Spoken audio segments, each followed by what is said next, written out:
เฒ่าเอ้ยเออเอาจานมาเด้อเฒ่าเด้อแล้วระบะเท้าแล้วโอ้ยพอดีเลยก็หิวเขามาได้อีหยังละกินก็นี่ดิเอ้าลอตเตอรี่ข่อยตัวนั้นก็ลอตเตอรี่ตัวโอ้ยเนาะโอ้ยจะเป็นห่อนแล้วว่าไปตลาดก็ไปตลาดละดิใส่แล้วแนวกินบ่มีแต่แนวแพงคันว่าหมูกับกิโลละ150กับแพงคันว่าสิซื้อไข่แต่ก็จะเป็นแพงไข่เนี่ยก็จะเป็นแพงหิวน้ำเกือบตายเฒ่าเอ้ยข่อยบ่ค่อยสิซื้อน้ำกินน้ำหวานนั่นน้ำหวานแก้วละ25 บาทว่าซั่นแล้วจะแพงแฮงแท้ข่อยบ่ขานกินลงมากินน้ำอยู่เฮือนยังวะแต่ว่าแพงเฒ่าเอ้ยบ่ได้หยังเลยบ่ได้อีหยังในกระเป๋าก็บ่มีอีหยังเลยบ่กะบ่ได้อีหยังก็จังว่าบ่ได้อีหยังมายังสิบ่ได้อีหยังมาเบิ่งก็ยังว่ามันมีแต่แนวแพงเอ้า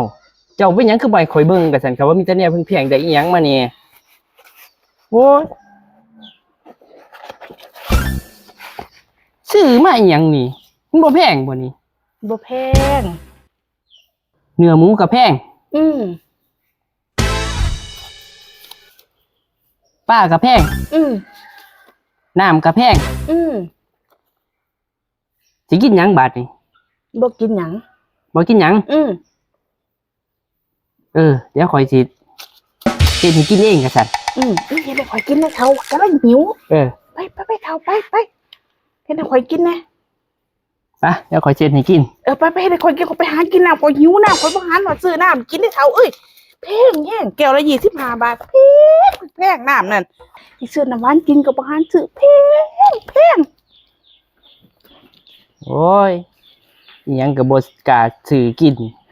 ซื้อบ่ซื้อลอตเตอรี่โอ้ยเบิ่งมันสิเฮ็ดเสียงอีนี่ก่อนนะ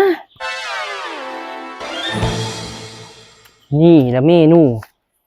อันนี้สิแตกเบิ่งคือมาแข่งแท้กับลอตเตอรี่แต่เงินซื้อหมูแพงแต่เงินซื้อลอตเตอรี่บ่เคยคำว่าแพงนี่ละเมนูของมึงสิปวนกันคักบ่บาด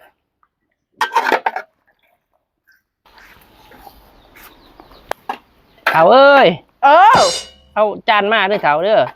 แล้วระบะเท้าแล้วโอ้ยพอดีเลยก็หิวเขามาได้อีหยังละกินก็นี่ดิเอ้า